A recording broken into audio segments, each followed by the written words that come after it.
Welcome, and thank you for joining me. I'm Gerry Oginski, a New York medical malpractice and personal injury trial lawyer practicing law here in the state of New York. Today's video tip is about a case I handled recently that I was able to successfully settle for $1 million. Here's how a dislocated shoulder wound up having significant damage and permanent injury for a young man. A young man had been horsing around with his friend when he felt a pop in his shoulder. He didn't think much of it, and about 2 days later the pain became so severe he went to his local emergency room. In the emergency room, the doctors there thought that he had a dislocated shoulder.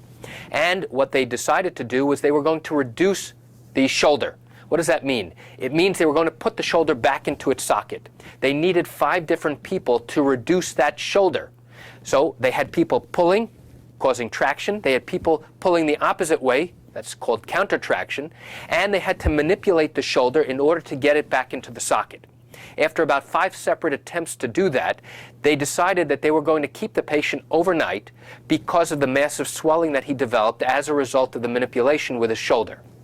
Later that evening, because the gentleman's shoulder had swollen so much, they decided the doctors were going to send him for an MRI to evaluate what was going on in his shoulder.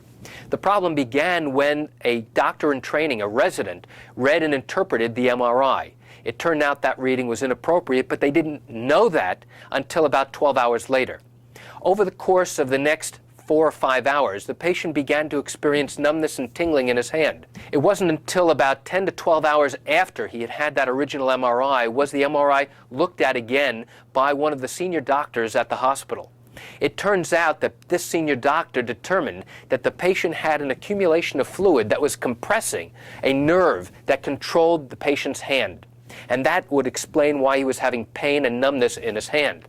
The patient was rushed to surgery on an immediate basis in an attempt to relieve and remove that fluid that had built up.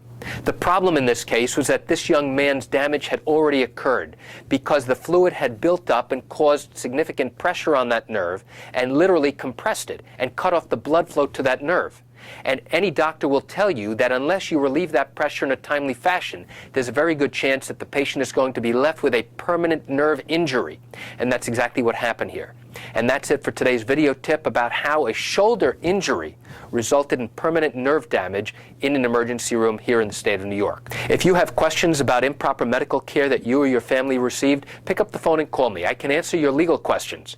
You can reach me at 516-487-8207 or by email at lawmed10@yahoo.com. I promise to give you a straightforward, honest, and personal answer. That's my guarantee. I'm Gerry Oginski. Thank you for joining me. Have a great day.